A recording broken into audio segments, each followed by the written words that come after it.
Welcome to our latest podcast, What's Next? Looking at property markets around the world post-COVID-19. We were due today to talk about Portugal. However, it's been trumped by what's been a fairly significant announcement in the UK this week from our friend Rishi Sunak, the Chancellor, who's made a bunch of massive changes, albeit some of them short-term, that will definitely have an impact on the UK property market. But first, let's look at some of the other things that he did this week. There's a job retention bonus that was announced, where employers are going to get £1,000 for every employee that they keep in employment and don't lay off, and up to January the 31st, 2021.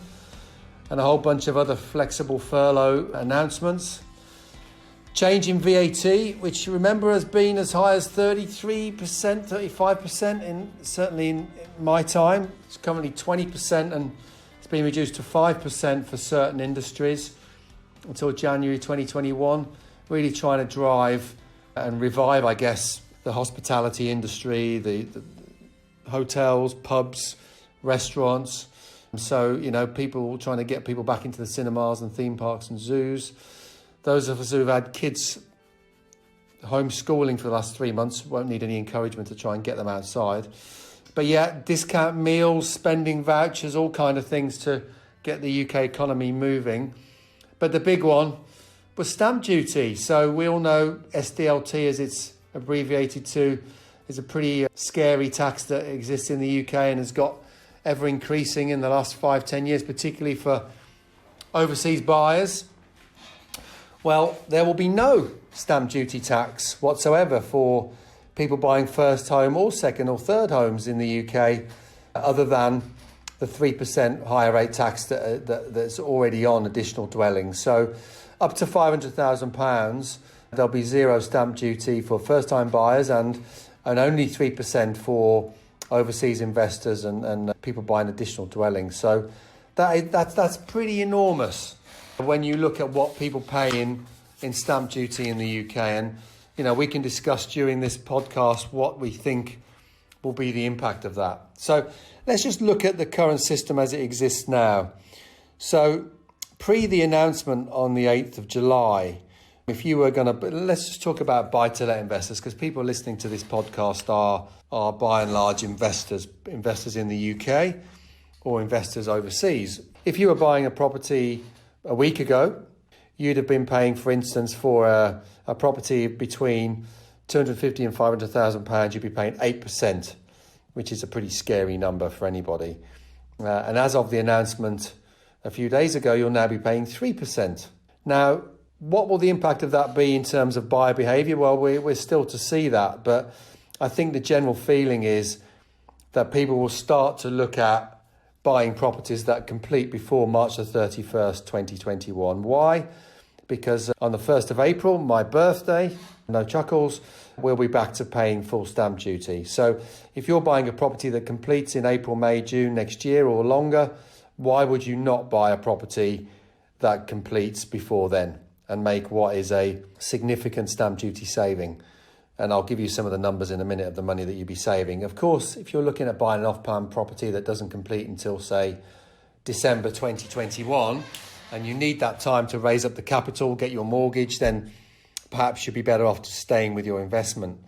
But if you are looking at making an investment in a property that completes in April, May or June, you may well be better off simply plumping for a property that completes earlier.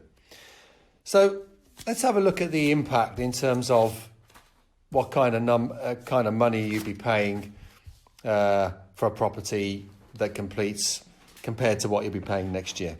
Okay, so pre-stamp duty change. If you were to buy a £500,000 property that would have completed last week, as an example, and you're an investor, so you live in Hong Kong or you live in the UK, and you're buying a property, you already have your own property and you're buying a second buy-to-let property or a 10th buy-to-let property, you would have been paying £30,000 for a £500,000 property last week. This week, you'll be paying £15,000. However, if you buy that same property on the 1st of April 2021, you'll be paying £40,000 because there's a new stamp duty surcharge that comes into play next year in April 2021. So the double whammy of all of this is not only are you saving quite a significant amount of money in stamp duty cuts now, but that actual amount will go up next year. So you can see that there's a huge difference. So a £500,000 property, you're saving £15,000 from last week and £25,000 from April next year. So that's the long and the short of it. What do we think will be the impact of this? Well, for sure, I think there'll be increased buyer behaviour. The UK is already a very aggressive buy-to-let property market. Traditional bank, deposit investments are looking for more intelligent, safe haven investments. Property is busy. Property has been busy since lockdown ended. And I think now you'll see a lot of buy-to-let investors coming out of the woodwork, taking advantage of very low borrowing costs and effectively pretty low entry costs in terms of a stamp duty, which was quite prohibitive for a lot of investors. I think you'll also see overseas investors, people in Hong Kong are very busy at the moment in the market, trying to access UK property, safe haven property they believe in. They know they can get strong yields from, they know they can get cheap borrowing from, and also now benefiting from, as I say, relatively low out-of-pocket costs when you think about what it costs to invest in lots of market, because stamp duty exists in, or similar, exists in lots of markets and is quite prohibitive. So if you're going to buy a property, if you're going to invest in a property and you think it's a good thing to do, I strongly urge you to take advantage of this. And you might get developers saying, oh no, don't do that.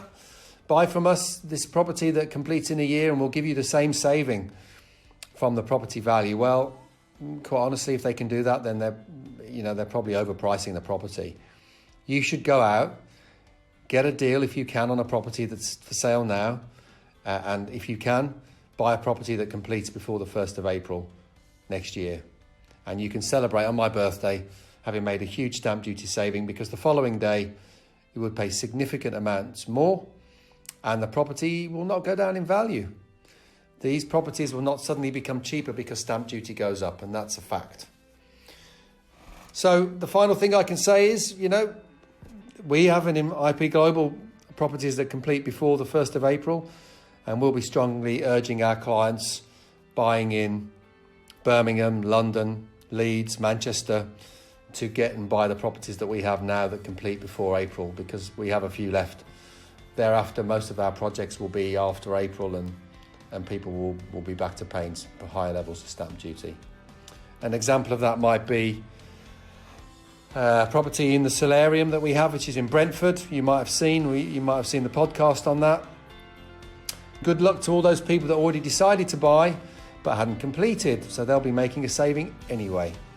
So I hope you enjoyed that. I'm sure you will have researched this yourselves anyway online, but if you access our website, you can see the stamp duty savings. But I think I've fairly clearly outlined what they are. And I think we might well see a very busy property market in the UK in the coming months. As ever, stay safe, and next week I'll talk to you about Portugal. Take care.